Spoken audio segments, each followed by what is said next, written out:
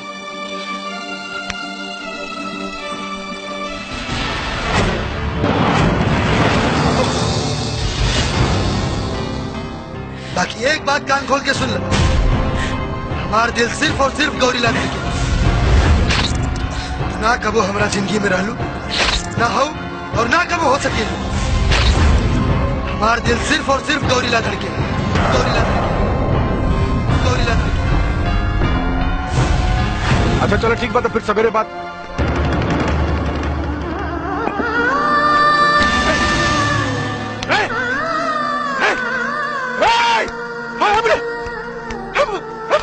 Ambulance!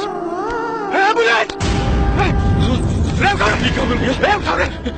क्या हुआ? चल चल उठाओ उठाओ भाई, चल ले चल।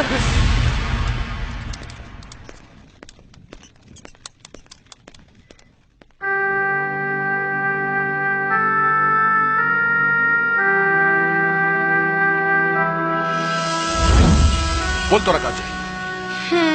जेकर भाई विधायक ओकर बहन के और का चाहिए। दैट पगली, हम ये कहत रहनी हाँ कि आज ले तोर कौनो इच्छा जो ना पूरा भइल होके तो बताओ, हम तोर हर सपना साकार कर दे। अरे तोर भाई ये क्षेत्र का राजा हो गए रे पगली। भैया माई बाबूजी के मरला के बाद सब कुछ तो मिलल भाई बहन के, और वैसे भी हाल फिलहाल में भाभी चाहिए भाभी, और रहल बात हमार जब जरूरत पड़ी तब मांग ले। अच्छा भैया हम जाता नहीं, हमके लेट होता। बाय।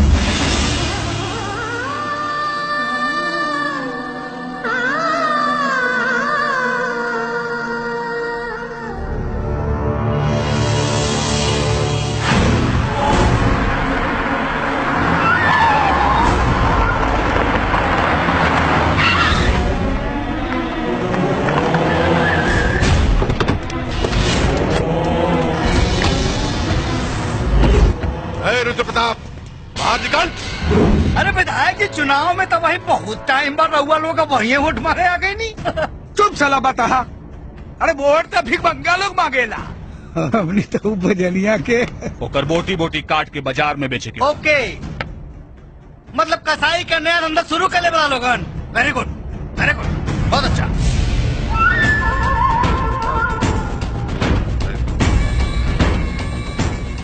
क्या कह ले रे?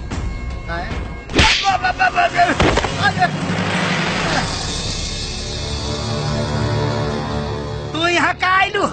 यहाँ मर्दाना का काम है, जनाना का ना। तोहरा के करे सा आगे जाके भिड़े के तनी हम भी तो देखी ये विधायक बाकी नलायक।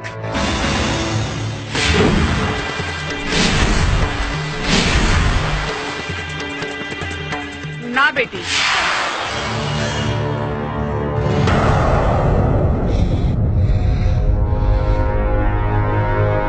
बेटी अपन एरिया के विधायक जी हुए।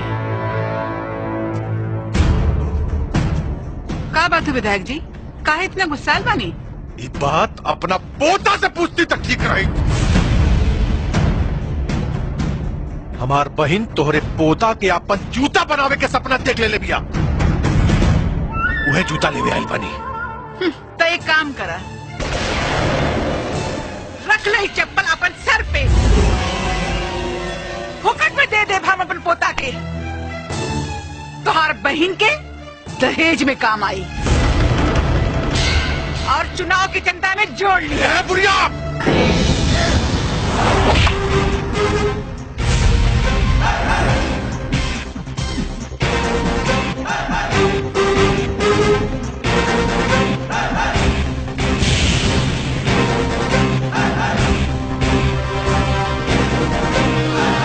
गलती से अगर कहीं हाथ लग गया रही ना तो धोवे खातिर दूसरा आदमी रखेगा पड़ी। आई कफन के पैसा रख ले, काहे कि मरला के बाद डर के मारे केहू चंदा भी ना दी, और बिना जरावल लाश सड़ जाला। बोल देला से अगर आदमी मर जाए तो मदन सिंह के लोग माला जपे, पर अफसोस अफसोस तोरा नाम पर आदमी तक कुत्ता भी पेशाब न करी।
लिहाज करता नहीं, वरना जिंदा बच के ना जा पाती।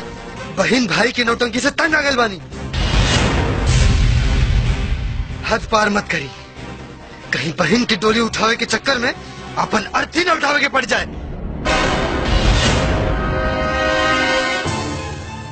ठीक है कहावत रहे सरकार, कब वो मारे मरद कब वो भागे मरद। मौका के नजाकत का सब्जी सरकार। चल चली एकरा के बाद में देख ले हल जाई। चली सरकार चली। चल रे।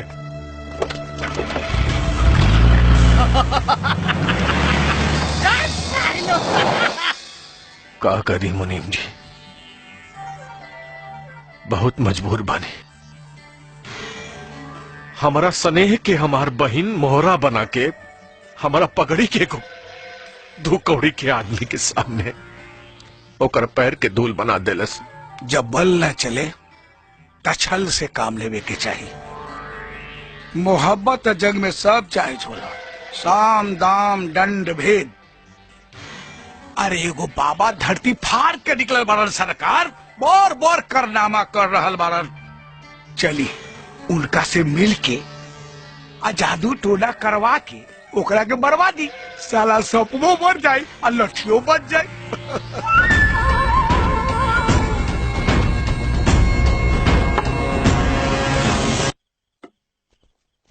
आई सरकार यह बारे वो बाबा, बाबा की जय हो। तो पिछला जन्म में कुत्ता रहले। बाबा जी हाँ। मूर्ख, तू पिछला जन्म में गधा रहले।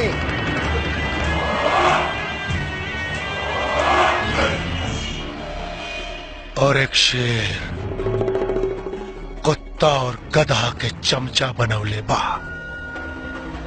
जे ठीक नहीं खे।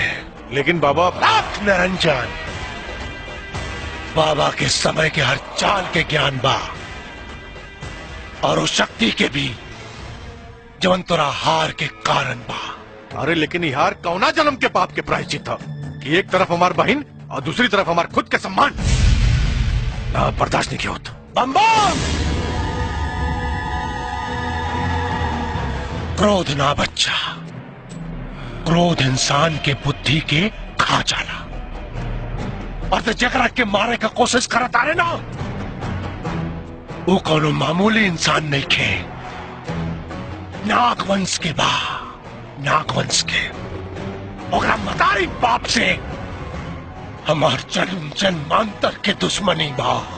जन्म जन्मांतर के ओकरा के मारल इतना आसान नहीं खे, काहे कि ओकर रक्षा एक इच्छाधारी नागिन करत या। इच्छाधारी नागिन जवन दिन रात ओकर साया बन के ओकरे साथे साथे रहेले। और अगर ओकरा के मारे के हा तो सबसे पहले ओ नागिन के नाथे के पड़ी, नागिन के नाथे के पड़ी।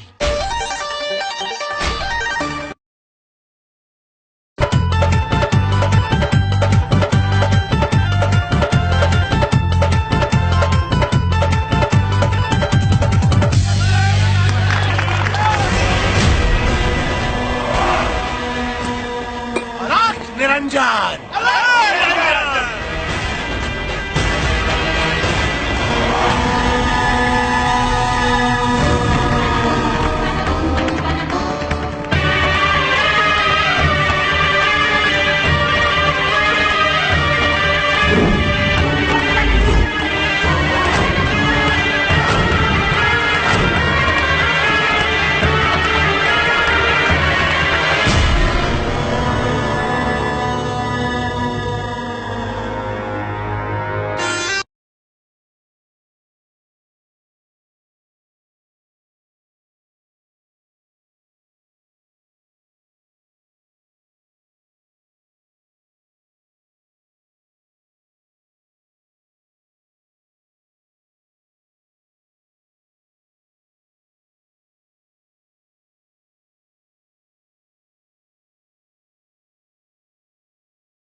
निरंजन,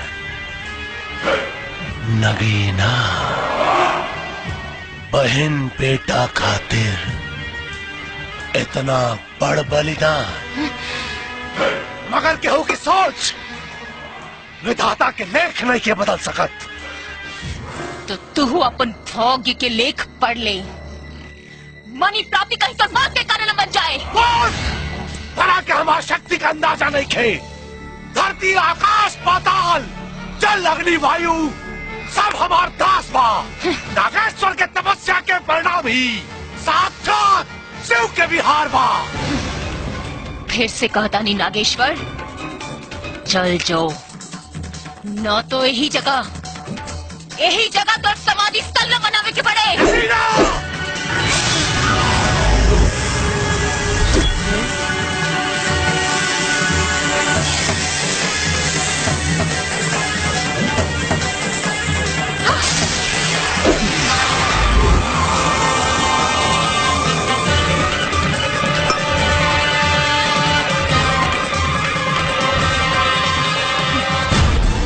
हमरा क्रोध के प्रज्वलित करके ठीक ना कैले।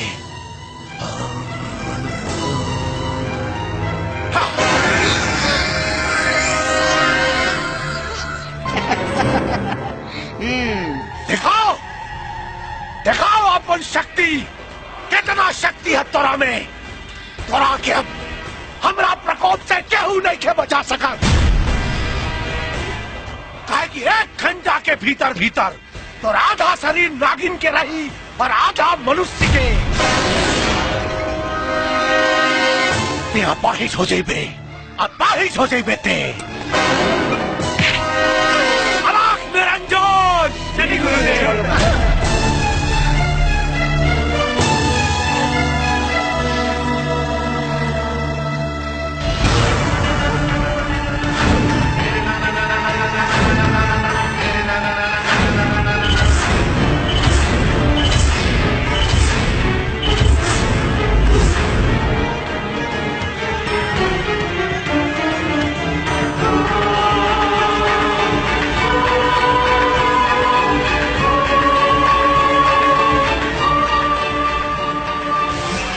जा रहल बानी, लेकिन अगला बेर तोरा के ले जाए से हमरा के केहू ना रोक पाई।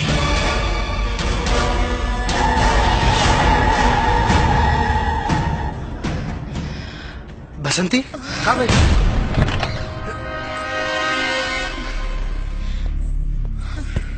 बसंती संभाल के। बसंती तू ठीक तो बाड़ू ना? तू आराम कर, हम दादी के बुला के लाओ। ना रुद्र,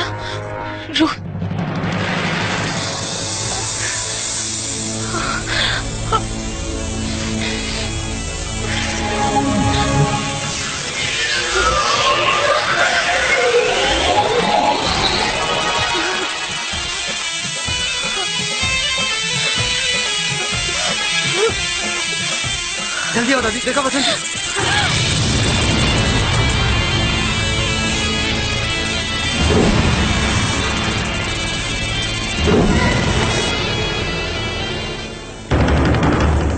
बसंती, एकरा के छलावा कहीं या विश्वासघात? नर्तकी बन के तू घर में आयल रहलू और आज ही नागिन करो। बहिन धर्म के पालन माँ जी, नागवंश के होकला के वजह से हमने के भूत, वर्तमान और भविष्य हर चीज के ज्ञान होला, और उही ज्ञान के कारण रुद्र के रक्षाला माई के जगह मौसी के आवे के पड़ल। मौसी? मौसी?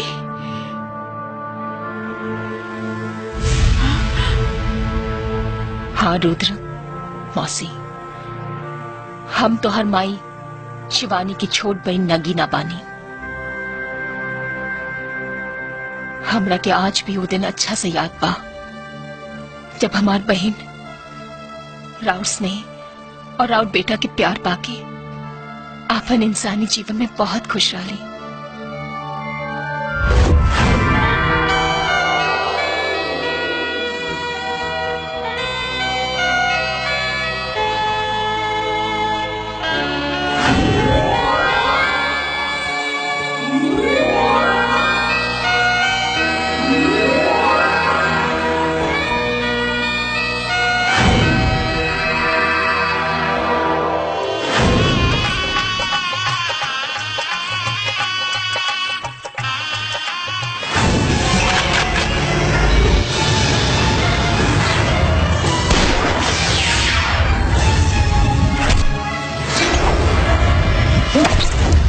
अम्मा जी। सदा सुहागिन रहा। खुश रह बेटा। पिछला जन्म में हम जरूर सोना चांदी दान कैले हो खब, तबे तोरे जैसे सुशील और संस्कारी बहू पौले बानी। पाप तो हमू नहीं के कैले अम्मा जी, यही से देवता जैसन ससुर और देवी जैसन सास पौले बानी।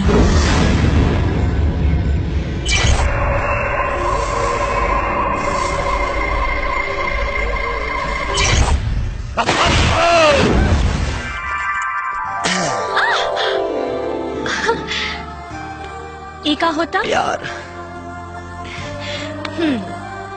ये कोनो प्यार करे के टाइम है? सागरी टाइम तो फेल कर देता, जब तनी सटे के चाहते तब ढकेल देता। अभी बताओ हमार करेजा कि प्यार करे के टाइम कौन, वही टाइम पे आके करब।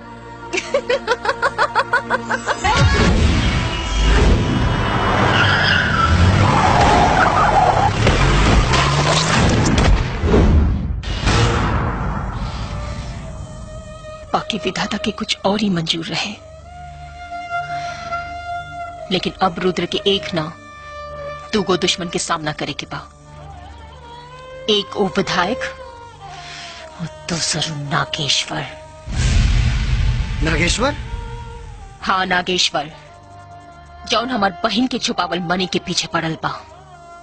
लेकिन माँ जी रवा चिंता मत करी, हमरा रहते रुद्र के केहू बाल भी बाका न कर सकेला। बस एक बार हमरा के ठीक हो जाई थी। बाकी बेटी तू ठीक कैसे होकबू? दादी वैसे जैसे बेटा ला माई जुतिया करेली कि बेटा निरोगी रहे, वैसे ही आज एगो बेटा अपना माई समान मौसीला छठ माई के व्रत करी, काहे कि माई और मौसी में कोनो अंतर ना होला।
जितना लुका छुपी का खेल खेले के बाद खेल ले नगीना, बाकी हम अगर तोरा पाइन बहनोई के छुपावल मनी के खोज ना लेनी तो हमरो नाव नागेश्वर ना अलाख निरंजन।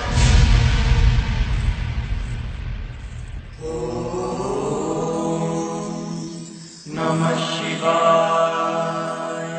बैठा रुद्र। नमः शिवाय। रुद्र,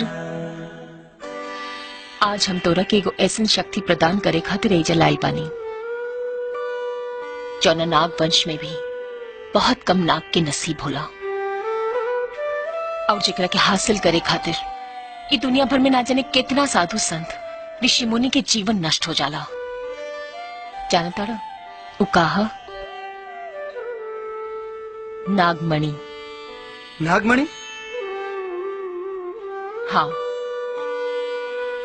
जब शत्रु प्रबल हो तो इंसान के हर तरह की शक्ति की जरूरत पड़ेला, और तोहरा के भी नागेश्वर जैसन दुष्ट पापी के मारे खातिर इन नागमणि की शक्ति की जरूरत पड़ी। रुद्र, अब आंख बंद करके भगवान भोलेनाथ के ध्यान करो। ओम नमः शिवाय। ओम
भोलेनाथ की कृपा से अब मनी की असीम शक्ति तोहरा के प्राप्त हो गई बा और हमरा के पूरा विश्वास बा कि तू कबो एकर गलत इस्तेमाल न कर पा।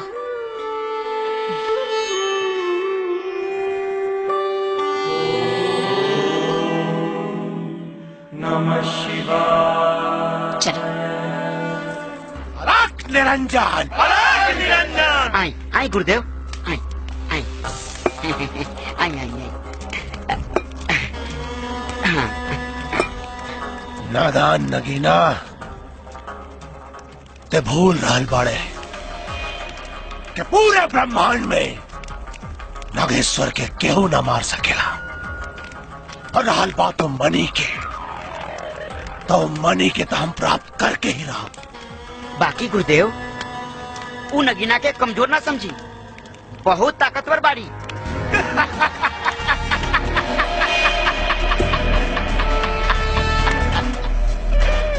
अज्ञान बाड़े ते बच्चा, तो वो वरदान से अनभिज्ञ की बाड़ा जवन शिव के द्वारा हमरा के मिलल बा। कौन वरदान जी? बता रहल बानी।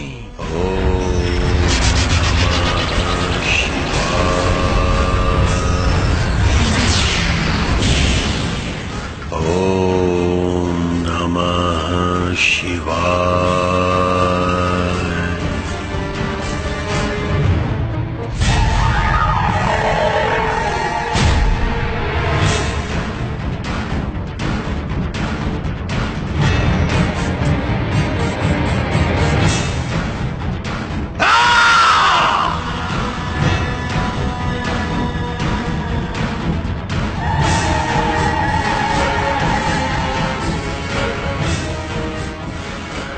महादेव,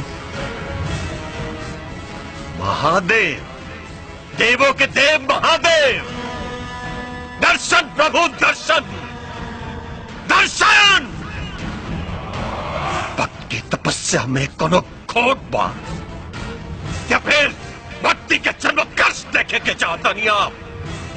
दर्शन प्रभु दर्शन।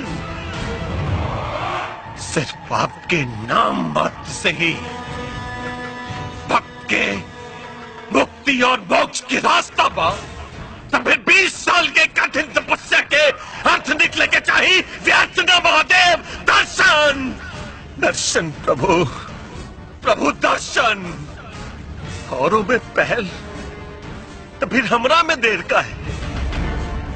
दर्शन दी प्रभु, प्रभु दर्शन दी, दर्शन दी, वरना भक्त के उत्कंठा ऊ कर दी कि भक्ति के आरंभ और समापन नागेश्वर से ही शुरू होके और नागेश्वर पे खत्म हो जाए।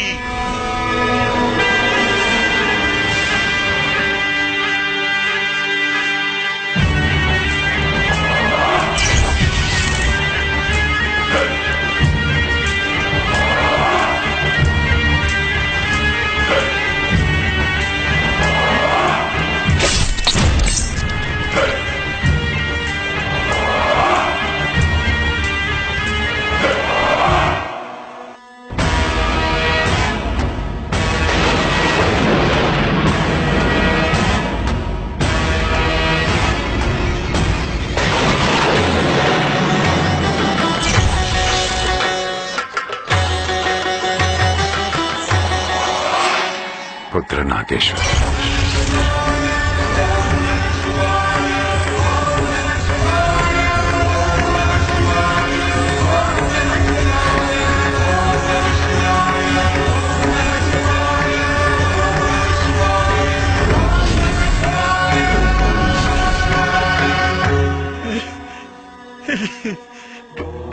प्रभु महादेव, महादेव, देवों के देव महादेव, प्रभु, प्रभु हमार प्रणाम स्वीकार करी प्रभु। पुत्र, तारा तपस्या से हम प्रसन्न बानी। बोला, का वरदान चाहिए? अमरत्व, अमरत्व प्रभु। अपनी भक्त के अमर होके के वरदान दे दी। असंभव। देवता के आकार सृष्टि से बड़ा नहीं खे। अमर होके का वरदान देवता के भी निश्चित नहीं खे तो तारा के कैसे मिली? यह असंभव बात है। पुत्र कौन और वरदान मांगे के होके तो मांग ला। एकरा पहले की वरदान अभिशाप का रूप धारण कर ले। क्षमा प्रभु, क्षमा क्षमा। तो फिर हमरा ये वरदान दी कि हम दोबारा धरती पर जाएं, और अगर धरती पे हमारा रक्त गिरे तो रक्त के एक एक बूंद से एक एक नागेश्वर पैदा हो जाए प्रभु। तथास्तु। लेकिन एक बात याद रहे, यदि वरदान का दुरुपयोग भइल तो ये वरदान तोरे विनाश का कारण भी बन सकेला। चूंकि तहार मृत्यु हो चुकल बाटे, तहारी शरीर रूपांतरित ना हो सकेला, और दोबारा धरती पर गईला के बाद वरदान की शक्ति तो यह रही, बाकी तहार शरीर बदल जाए। महादेव और शिव के वरदान से भला के जीत सकेला? स्वयं काल भी नहीं जीत सकत गुरुदेव। काल के भी गुरुदेव के आगे सर झुकावे के पड़ी।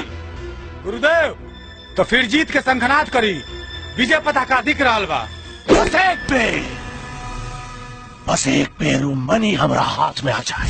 ए हो वाला बेली तोहरे खोइचवई में भेली, तनी मंगनिया दे दना, तनी मंगनिया दे दना, हमके जाना जनी पूरनिया, तनी मंगनिया दे दना।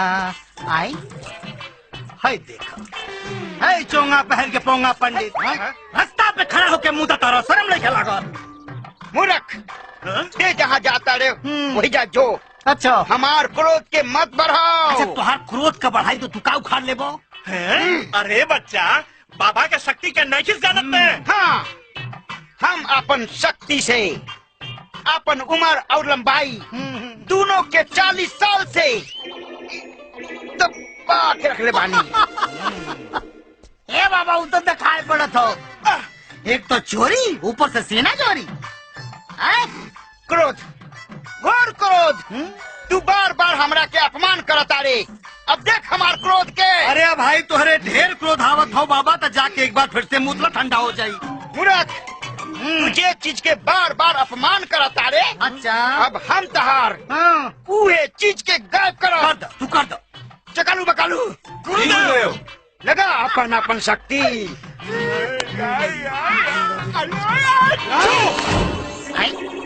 ये बंदर टोला कहाँ गए सब? का उखाड़ ले हमार? ए बाबा सुनाओ।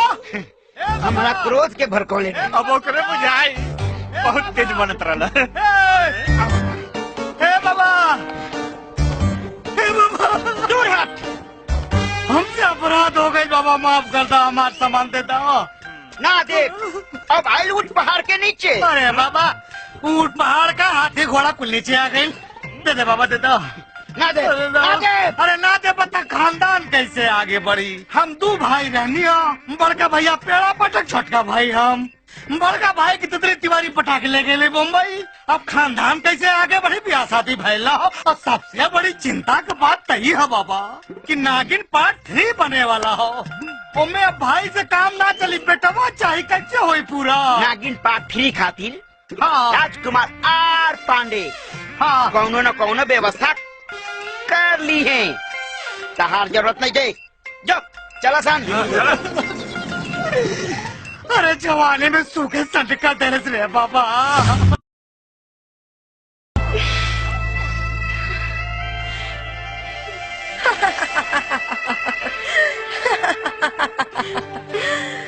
ये हसीन सपना देखल छोड़ द किरण।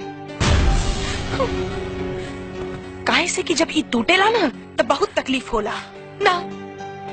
हम प्यार में हार नहीं खी सकत। ये सब तोहर मन के वहम और छलावा बा। दिलासा के भरोसे जीवन नहीं के गुजारल जा सकत। और वैसे भी एक तरफा मोहब्बत के कोनो वजूद ना होला। हम प्यार कइले बानी और करत रहब। वरना उ प्यार के बिना भी हमार कोनो वजूद नहीं खे। हम अभी हारल नहीं खी और गौरी अभी जीतल नहीं खी।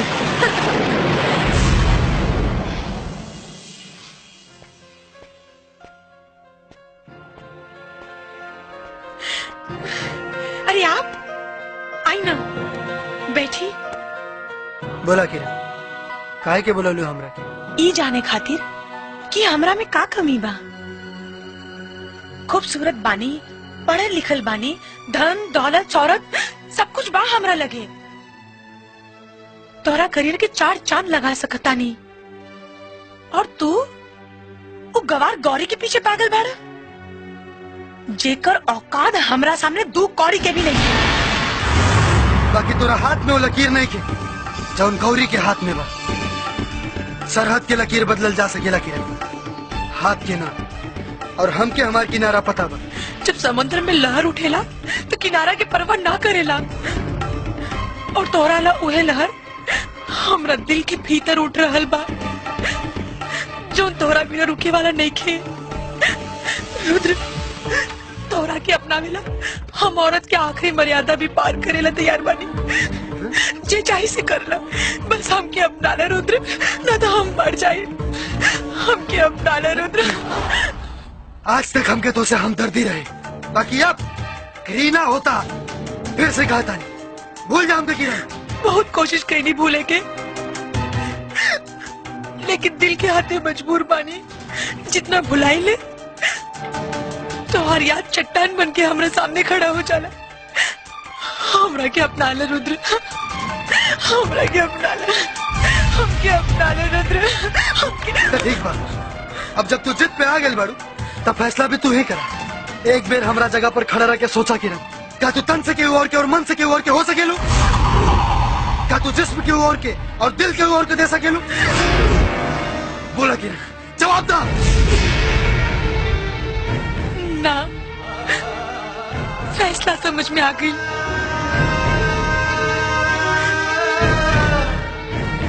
तुम न समझो, तुम्हारा मुकद्दर हूँ मैं समझती हूँ तुम मेरी तकदीर हो।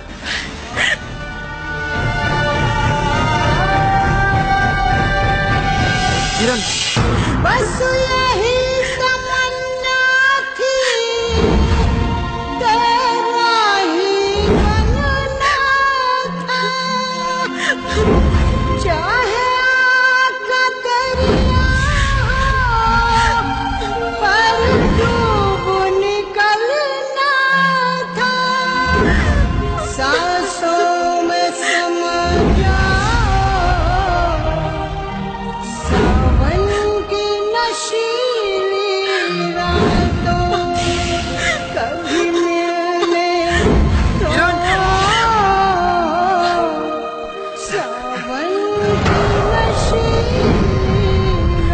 किरण, ना अब हम ना देखा, हमारी बात सुना किरण।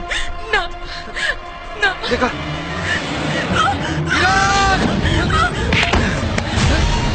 किरण, हमारी बात सुना किरण। देखा, तू बहुत बढ़िया लड़की बाड़ू और जिंदगी बहुत लंबा बा। एकरा के खत्म करके तोरा के कुछ हासिल ना हुए। हमारी बात माना, तोरा के हमसे भी बहुत बढ़िया लड़का मिली जे जे तोरा के जी जान से प्यार करी। लौट आवा किरण, लौट आवा। ना रुद्र, हम तोरा बिना नहीं खींची सकत, और तू गौरी के बिना हाँ कह दे। बस एक आखिरी एहसान कर दे, आई लव यू बोल दे। ना, प्यार बहुत पवित्र होला और हम झूठ बोल के एकरा के कलंकित ना करब। ठीक बात, फिर तोरा बिना भी हमारे जीवन के कोनो मकसद नहीं है। ना किरण, किरण ना, ना किरण, देखा हमारी बात माना किरण। ना किरण, किरण! I love you, Rudra! I love you!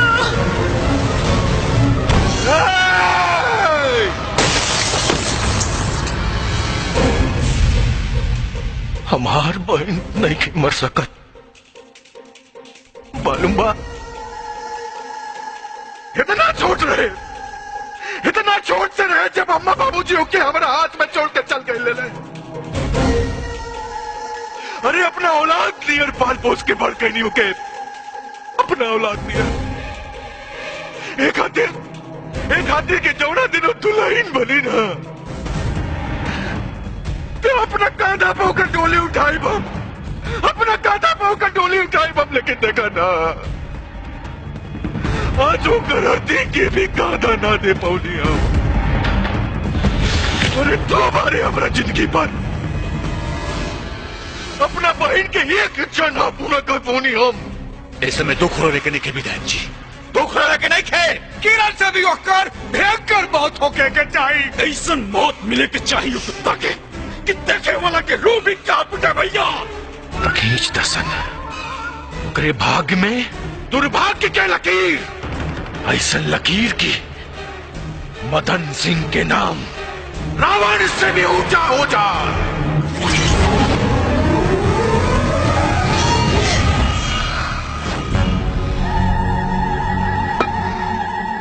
आंख निरंजन, आंख निरंजन, आंख निरंजन। हट जाओ हमरा सामने से। क्रोध में नागिन के सौंदर्य और बढ़ जाला। गुरुदेव, ई नागिन तो कुछ ज्यादा ही क्रोध में लग रहा बाड़ी। अरे गुरुदेव के शरण में आत्मसमर्पण कर दे, काल के संकट से ते बच जाइबे। सोच ले। पाखंडी के पाखंड अभिमान बन के सर पे घूम रहा बा, जे आज नागिन के वार से खत्म हो जाए।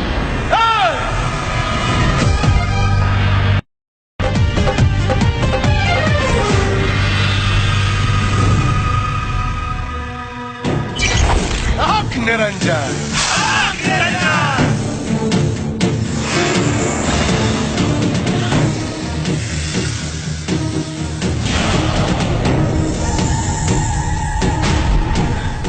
छल और बल से नागेश्वर देवता के भी वश में कर सकेला।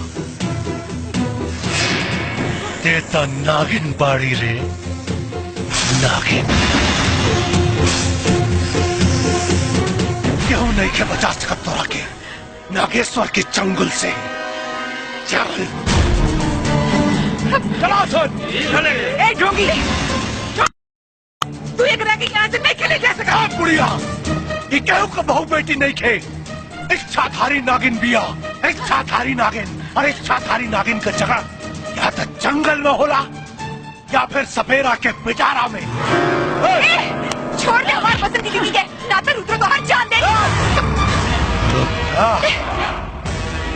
इधर रुद्रा का प्रेमिका लागतिया। नागिन के साथे साथे बुढ़िया और लड़की के भी ले चला सन। इन्हान के बलि कहाई और रुद्रा से मणि उगलवाई।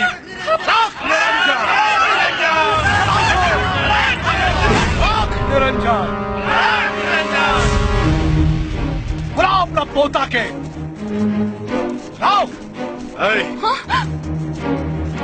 आज तोहनी के वजह से हमार बहन मरल बिया, न तोर बेटा पोता पैदा कैले रही, न हमार बहन ओकरा से प्यार कैले रही। अब तोहनी के गर्दन काट के अपना बहन के फोटो पर तिलक चढ़ाई। रुक जा विधायक, रुक जा। ये गलती ना तोहार प्रतिशोध हमरा के हमार मकसद में कामयाब न होके दी। तोर मकसद से हमार बहन जिंदा नहीं क्या हो सका? जिंदा होई, जिंदा होई।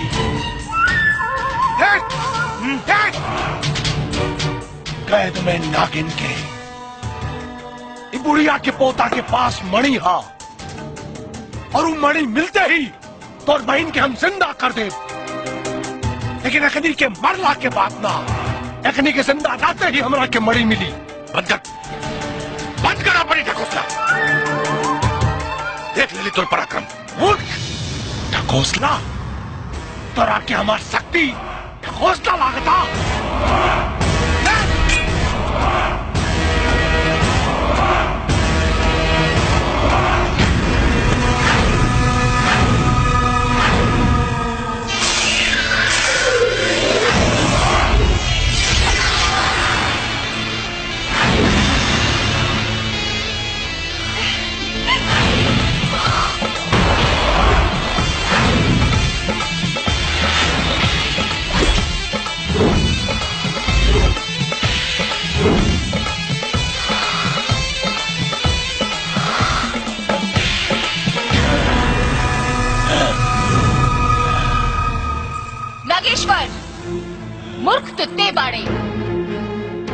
अपन बल के अहंकार में ई भी भूल गए कि एक बार पिटारे से आजाद भइला के बाद तू हमरा के दोबारा कैद नहीं खे कर सकत। पर वध न कैल जा सकेला ना, वध करब तोर हम।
महादेव के रुद्र बा हमरो नाम, पाखंडी तोर पाखंड के बुरा होई अंजाम।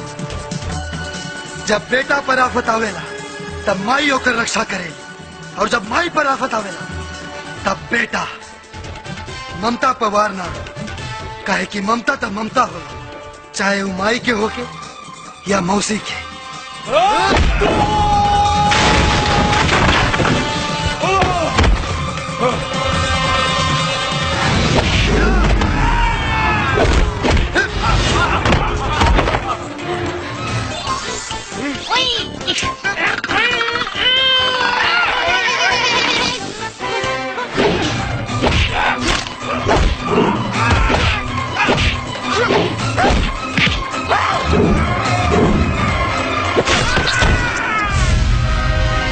बाबा समनवा दे दो। ना दे।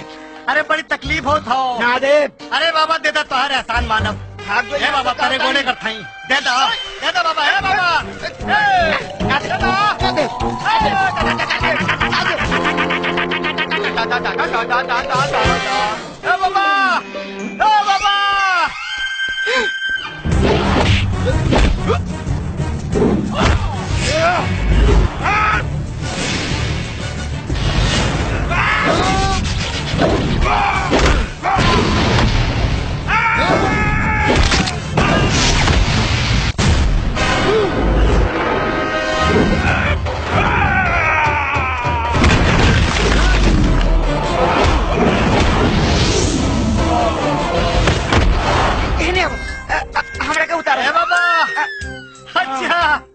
उतारा। हमार सामान दे दो, तुम्हें पेड़ से उतार दे। पहले उतारा हम दे दे। हाँ ना ना पहले सामान दो। हमने के उतारा हम दे दे। अरे हमने के उतारा बचवा। दे दो सामान। अरे हमने के उतारा चल। पहले दो। अच्छा देता नहीं। ठीक पहले दो। अभी रंगा।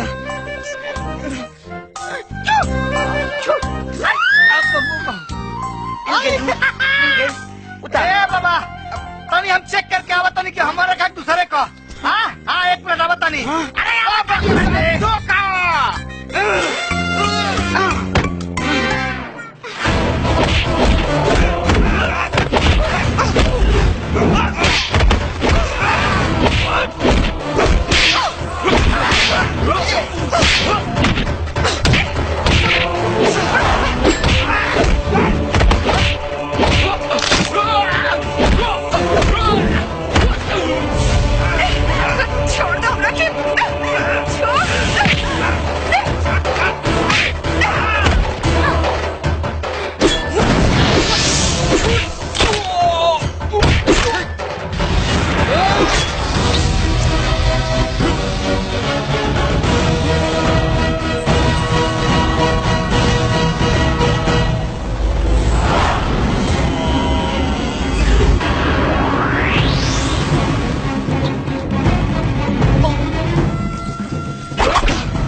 याद रख, हमारा जितना रक्त धरती पर गिरी उतने नागेश्वर पैदा हुई है।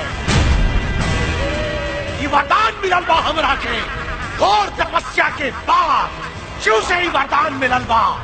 नागेश्वर अमर हो, हमरा के केहू ना मार सकेला, केहू ना।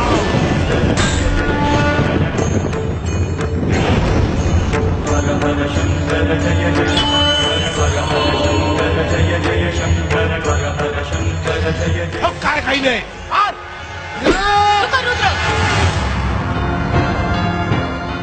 ठीक कहता ई पापी के ऐसे तरीका से मारे के पड़ी कि एक कतरा खून भी जमीन पे ना गिरे, ना तो ई कब्बो ना मरे। ई लो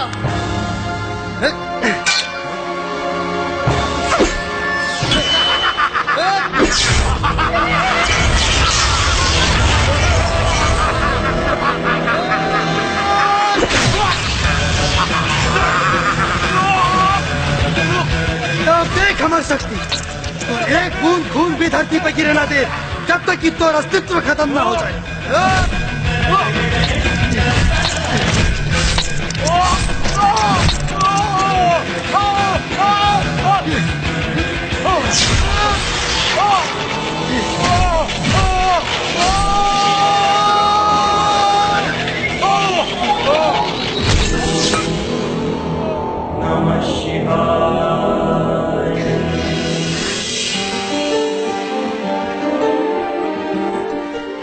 अरे बेटा, तू ठीक तो बाड़ा ना? हाँ दादी। भगवान शिव की कृपा से सारे लोग ठीक बाड़े। चला हमने के घर चलल जाए। हाँ, चला बेटी चला। माँ जी, हाँ? माँ जी, अब हमरा क्या आज्ञा दी, हमरा की जाए के पड़ी। कहाँ? नागलोक में। लेकिन मौसी तू हमने के छोड़ के कैसे जा सकेलू? अरे मौसी के जो फर्ज होला वो अब पूरा भई। अब तो जीवन भर सुरक्षित बाड़ा। एगो नागिन के भी मर्यादा होला जेकर हम उल्लंघन ना कर सकेली। यही से अब हमरा के जाए के पड़ी। दीदी दीदी ना, मौसी का। और वैसे भी रुद्र और गौरी की जोड़ी तो जन्म जन्मांतर के बा, है ना? का माँ जी ठीक करनी ना? हाँ बिटिया। अच्छा माँ जी, अब हमरा क्या आज्ञा दी। खुश रहा। अरे खुश रहा। हाँ? मौसी समधन जी, अब इहो दोनों लोगन के हाथ पीला कहिए देवे के काम। हाँ हाँ, हम काल है पंडित जी से बात करब। जी जी। अब पार्टनर मिल गई। का मिल गई? अरे साला देते रहल नटला बड़ी मुश्किल से देहला सा। हाँ, क्या बात कर रहे हो? अरे मिल गई। कौन चीज मिल गई लो? और कनवा दा। हाँ? कहाँ मिल गई? इन्हें हवा? हाँ। का बात है? वाह पार्टनर। काम के चीज में तोहार कान हमेशा जाम रहला कुछ सुनाना पड़ेला। अनबल चीज तोरा फटफट सुनाई पड़ेला। तो के सुनाई ना? तोरा के बताने के पड़ी। अरे कैसे? अरे समधन जी, क्या हो? झेल लेबू फूल का गरी। अगर तू बाड़े रुद्र तो हम हो बानी गौरी। अच्छा चलो चल।